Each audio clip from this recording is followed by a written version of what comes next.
welcome to another Down the Rabbit Hole video.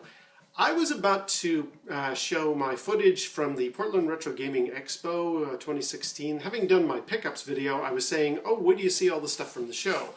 But the files keep corrupting and I can't save it, and so I just thought, move on and forget that nightmare. Speaking of nightmares, it's Halloween. So let's talk about a Halloween thing. I don't normally do this, but I recently discovered something about Alien 3, so that's what we're going to be talking about. There is a relatively new channel I've subscribed to, a fellow called Oliver Harper. I'll put a link below to the specific one that I'm talking about here. He basically breaks down movies from yesteryear, why didn't they succeed, or what are some of the interesting stories behind the making of the film. And when he talked about Alien 3, he talked about something I didn't know existed.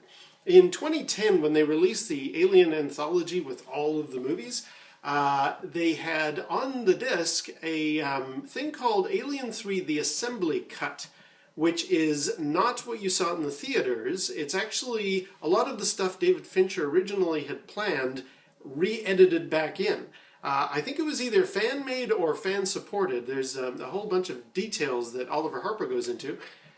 Essentially, the original film, I think, is about 2 hours. This one is 2 hours and 25 minutes. So they've reinserted a whole bunch of more dialogue scenes, a lot more character development, and they actually took out the ending that you saw in the theater with a much more, I want to say mature, an ending that works for a more intelligent audience style. I think the way the film originally ended looked like it was spoon-feeding you. This one does end in a much more, I guess, poetic way. So I've watched it and wanted to talk a little bit about how Alien 3 The Assembly Cut is different from the original film.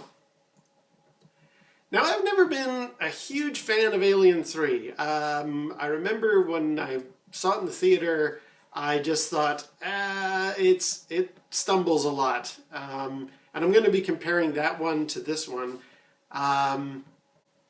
But what I did think, even on the first time seeing the movie, is if you took the Alien name off this film, if it was just a space monster movie, it's actually not bad. And what I like with the new cut is that they've actually made it better. Not great, it's still clunky and kludgy, but it's a better film, and I'm going to actually go into the details. Since it does say Alien on it, since it is part of that series, and there had only been 2 up to this point, it had some pretty big shoes to fill.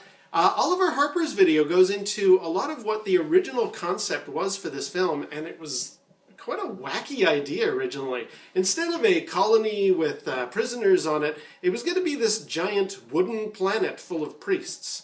I am not kidding. Check out Oliver Harper's video. It even shows concept art where there was a giant wooden planet full of priests. That was in there. And I think that's why a lot of the remnants of that idea still bled into this film.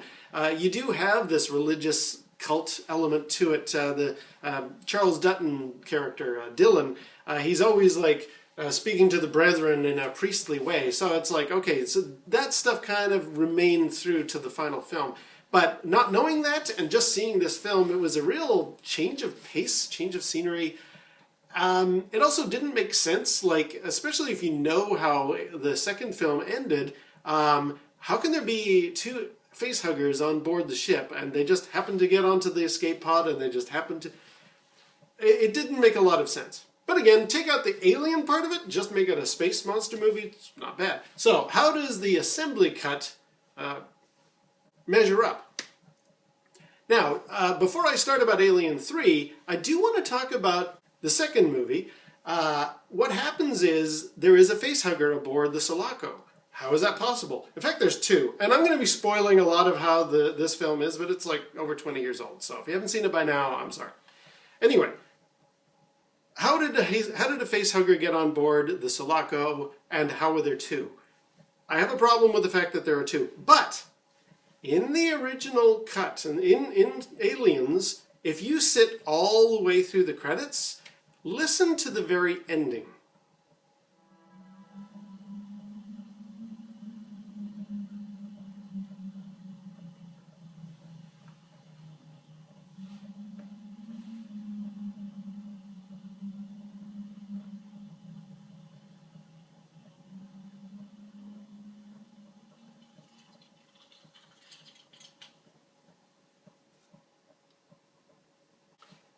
I hope that came out, but right at the very end of the credits, you can actually hear the sound of a facehugger rolling along. So it had been established there was, at least, maybe that was a little Easter egg or a little hint or a tip of the hat from the director, but at least it was kind of established there was maybe a facehugger still somewhere out there, maybe on board the Sulaco. One of the interesting differences between the assembly cut and what we saw in the theater is, now that we've kind of established where the facehugger angle comes from, in the movie it originally infected a dog, and that's where the creature comes from, but it's much larger than a dog is, so how is that possible? David Fincher's original plan apparently was for it to come out of one of the oxen that you do see in the background in some of the scenes. So at least that makes sense from a bulk point of view. The creature that large did come from a fairly big animal. Okay, that's good. What's nice with the assembly cut is they actually got together enough money to do a little CGI scene of the creature coming out of the ox, which is very impressive for a reproduction or I want to say a fan-made film. I don't know that that's entirely true, but it's cool that they actually got together enough funds to actually make this scene work. Now, I try to keep my channel fairly clean and not so much blood and gore. I don't know if it's going to be possible with this film. I'll try. So my apologies in advance. There's going to be some kind of gory scenes here. And so the movie begins. Now, Oliver Harper talks about how David Fincher has kind of separated himself from Alien 3. He doesn't really like talking about it. Sounds like it was quite a convoluted, very complex production. Again, check out the show down below. I'm not going to really go into too much detail, but I wanted to talk about how I remember it being a certain way. And again, as a non-alien film, as just a space monster movie, hence the Halloween theme, it's not bad. This does add some very interesting additional bits, so let's just concentrate on those and talk about what impact it makes to the overall film.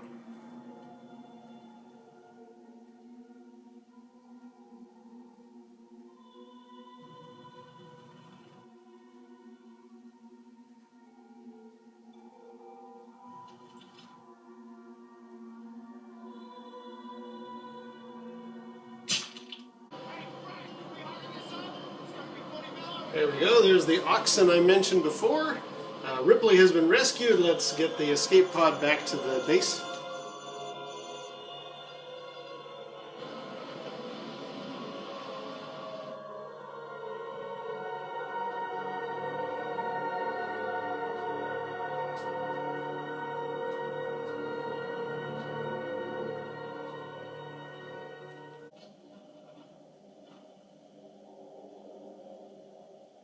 Give us strength, O Lord, to endure. Now again, without knowing that this was originally going to be a planet full of priests, this scene just seemed really weird. Admittedly, David Fincher's going for a kind of a music video, cool kind of a look with everything, you know, the bald heads and the flowing robes and the oxen. But it always seemed very strange to me. Talking to hosing things down, Frank. Yeah? Here's the scene that's been added in where we actually see the ox that has been impregnated by the facehugger. In fact, there's even a little shot just at the end here that shows, establishes, there's the facehugger. No problem. I've never had any problem with the ladies. What do you think killed, babe? Beats me. Hey, Brett. What's this?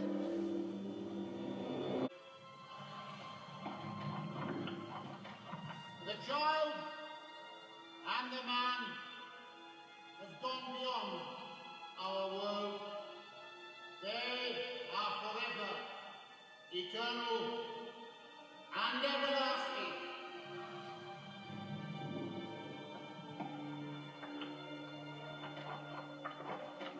Ashes to ashes, dust to dust.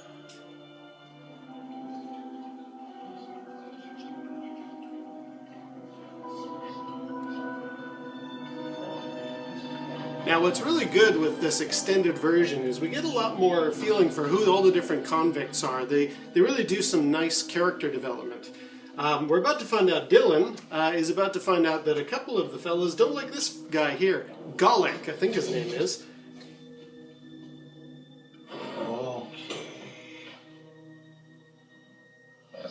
talk going around that we've got some disharmony here? I don't mind garlic. That the way you feel about it? Yeah. The guy's crazy and he smells bad. It's Doctor Who. Yeah, Garlic is actually established as being like totally unhinged and a crazy guy, which is important later on. But without knowing all of that stuff in the original theatrical version, it just seems like his behavior doesn't make any sense. God is just another poor, miserable sucker. Never been used. They were going to dump a lot of nuclear crap in there. Never got around to it. It's clean as a whistle inside. This is the only way, in or out. That's right. Walls are 6 feet thick. Solid steel. Really knew how to build these babies. You're saying we get something in there. There's no way it can get out. That's right.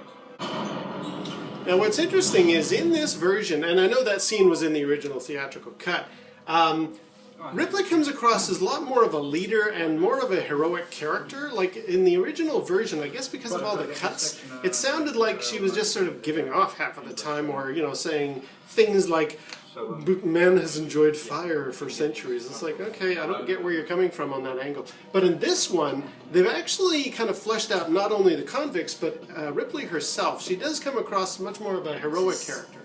85 thing.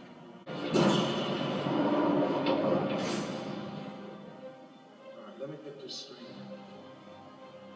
You want to burn it down and out of the pipes, force it here, slam the door, and trap its ass? Right. You want help from us white Kroger boys, huh?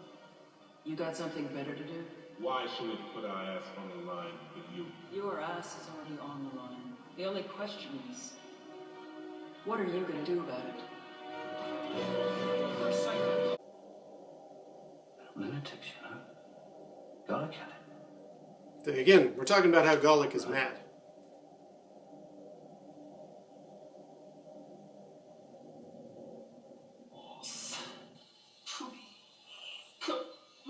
Knocking away. Come on, it hurts. Oh, sorry. So they found Garlic at one bit covered in blood, so they thought, okay, he's killed somebody, we're going to keep him under chain. But what's really nice is we get some interaction, some sympathy for these characters, which is, I think, missing in the theatrical version. I did was tell him about the dragon, what it did to bugs and rings. I didn't lie, I saw it. The dragon's what he calls the alien. This gets in here, I'm dead, I can't run. It's not gonna get in here, we got it trapped.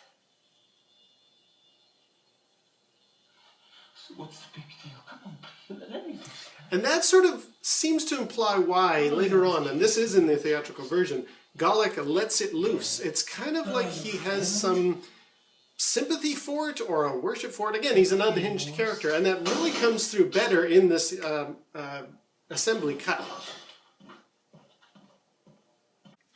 And now I'm going to spoil the ending of the film. If anybody hasn't seen it, as I say, you've been warned. It's a 20-year-old movie, 25. So, in the original theatrical version, Ripley knows there's no escape. All of the other convicts have been killed. The company men are there. Lance Henriksen is there to say, come, bring there's an alien inside you, bring it with you, we want to take you back home, etc., etc. And she knows that that's not an answer, so she throws herself back into the lava. Now, in the original theatrical version, to hammer home the idea, and I don't think this was David Fincher's original plan, while she's falling, the chest burster comes out, she grabs onto it as she falls into the lava, and it's a very cheesy scene. It just doesn't work. I mean, I don't know why they were trying that. It was, from an audience member point of view, it's like, okay, we need to spoon feed you exactly what's going on here just to hammer home our point, which seemed ridiculous. What I really like with the assembly cut is they've actually kept in David Fincher's original plan. She just falls into the lava. Check this out. Please. Trust me.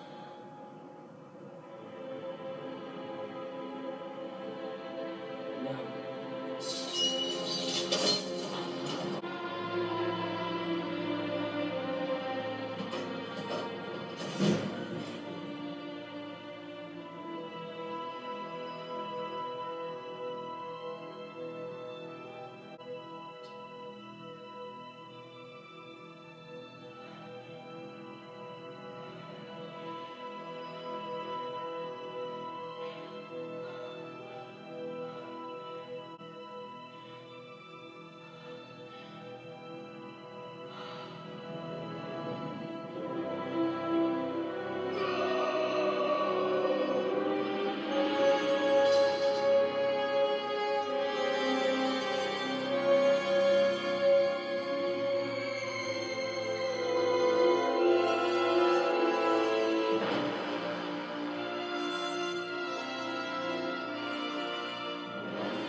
So what's my final review of the Alien 3 assembly cut?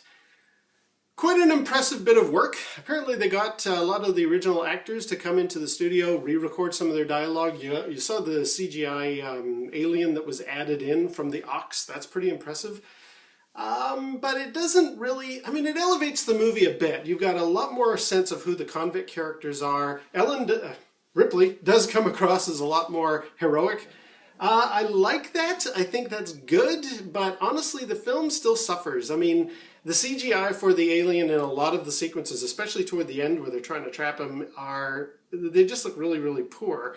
Charles Dutton, as much as he's a very good actor, and he's really got a lot of charisma in this film, toward the end of it, he's kind of shooting for the back row of the audience. He's over the top with his, yeah, we're gonna take it on type of thing, and the music swelling, and it seems strangely out of place given the beginning of the film was very quiet, cold, otherworldly, and scary. The performance that Charles Dutton throws in there toward the end, it just seems wrong. So, yeah, it's a slightly better film. I guess if you ever saw reviews of Alien 3 and they said it was a 5 out of 10, this makes it like a 6 out of 10. So it's impressive, though. It's an impressive bit of work from the fans.